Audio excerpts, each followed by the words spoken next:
D, wait for it, delightful. Check out the name tag. You're in my world now, Grandma. What's up, nerds, and welcome to my week in review, where I come to you every Sunday with 3 entertainment stories that I personally find interesting, and then we discuss them down below. You can also find down below the 3 articles I read to bring you this video, and you can read them and come up with your own opinion if you feel the need to. Or you can just listen to me because I'm always right. Anyways, I just want to say though before I get started that if you like what I do here and you enjoy independent content here on YouTube, please consider subscribing to my channel. YouTube is about to do their annual bot cleanse and old account purge, and there will be a little bit of collateral damage. There always is. So I just ask that you please like, share, and subscribe to my videos, and I thank you in advance. So let's get started on these 3 stories. So for my first story, Stephen Schwartz has had an undeniable effect on the world of musical theater, with a body of work that includes Broadway hits like Pippin and Wicked, as well as contributions to Pocahontas and The Hunchback of Notre Dame. Schwartz's career has spanned multiple decades, and it sounds like it will soon be memorialized in a special way. Variety recently announced that a documentary about Schwartz is currently in the works, titled Defying Gravity: From Godspell to Wicked, a Musical Journey. The documentary, which expected to begin production in 2021, will follow the highs and lows of Schwartz's career since the early 1970s. The documentary will be written and directed by John Schenfeld, I think that's how you say his name, or Scheinfeld, who previously worked on musical documentaries Chasing Train, the John Coltrane documentary, and the U.S. versus John Lennon. Now, Schwartz's works includes writing Godspell, Pippin, and Wicked, as well as contributing lyrics to the film adaptations of Pocahontas, The Hunchback of Notre Dame, The Prince of Egypt, and Enchanted. He has won 3 Grammy Awards, 3 Academy Awards, and been nominated for 6 Tony Awards. And I just have to say, first off, I love Wicked, so good. The musical, the books aren't that great, but whatever. And I will definitely be watching this. I love documentaries like this when it comes to learning about people in their career and just stuff like that. I think they're really great, and I like to learn about people that have done extraordinary things and just learn, especially when they talk about the highs and lows of his career. I'm very interested in that because I like to see the struggle that people went to, and then I love to see them triumph. It's so great. I just love it. So that's my first story of the day. So for my second story of the day, the changes at DC Comics continue this week as the Warner Media Company has made a new substantial addition to its team. DC announced on Tuesday that it had hired Daniel Cherry as Senior VP and General Manager of DC Comics. In this position, Cherry will oversee business affairs, editorial, talent services, marketing, sales, brand, and direct-to-customer content for DC. He will also be tasked with heading up the business development strategy with Anne DePies, I think that's how you say her name, the current Senior VP of Business Strategy, Finance, and Administration. Gosh, these people all have like a million titles. Cherry comes from the world of video games and esports, which is such a weird combo for this, having worked for Activision Blizzard as the Chief Marketing Officer for the company's esports division. As CMO, Cherry was in charge of global business. Prior to that, he worked for the New Jersey Devils NHL franchise.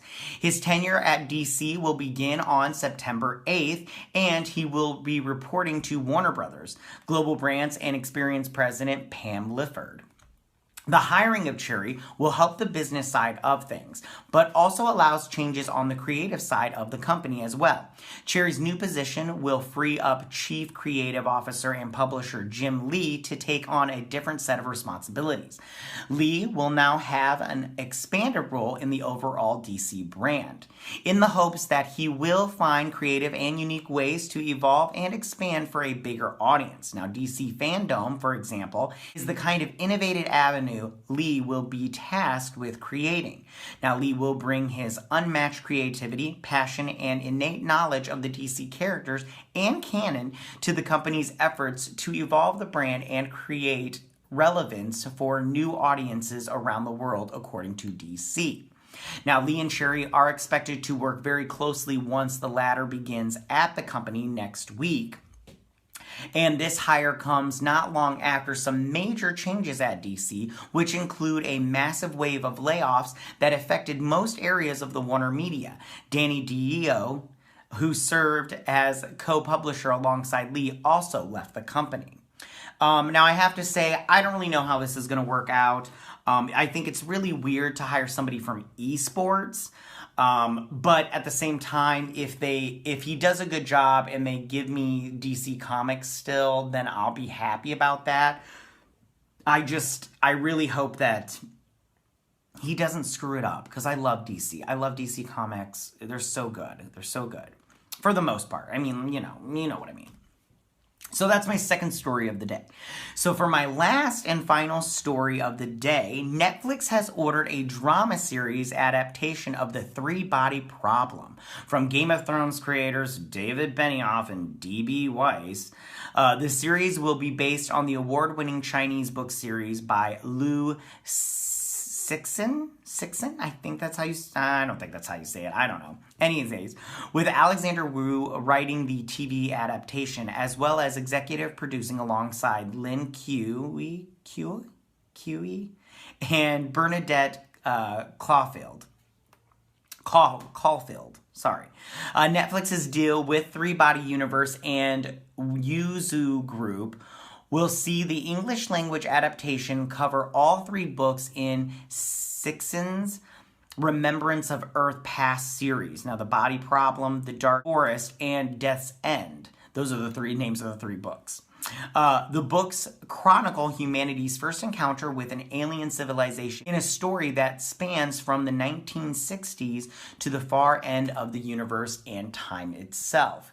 Now, here's a quick summary of the plot. The series portrays an alternate history where the first book, The Earth, is awaiting an invasion from the closest star system, which in this universe consists of three solar-type stars orbiting each other in an unstable three-body problem, with a single Earth-like planet unhappily being passed among them and suffering extremes of heat and cold, as well as the repeated destruction of its intelligent civilizations.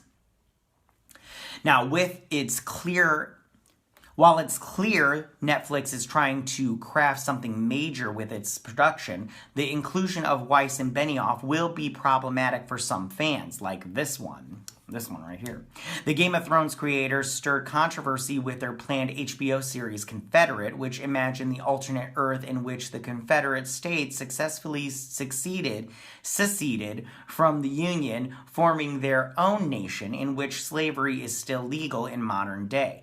Needless to say, people had a problem with it, and HBO ultimately canceled it, and The Three-Body Problem is very much set in Chinese culture, with a majority of Chinese characters. Hopefully, no controversy over casting will be necessary.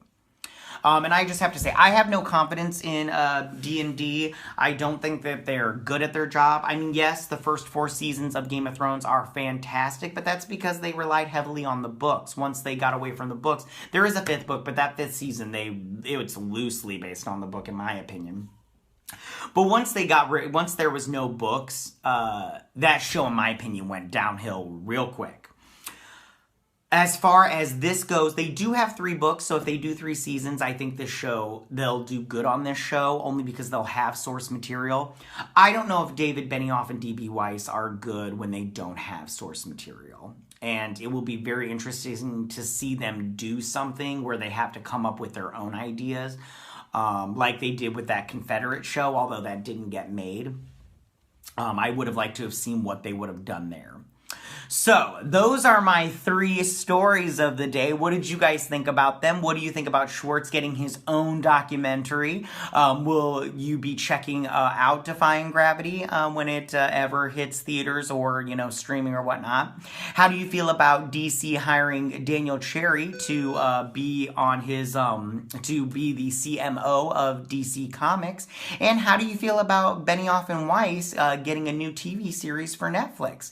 Share all your thoughts in that section down below. If you like this video, go and hit that like button. You know I won't mind. If you're new to my channel, please hit that subscribe button. I would greatly appreciate it. I will see you guys next Sunday on my week in review. You guys have a good week.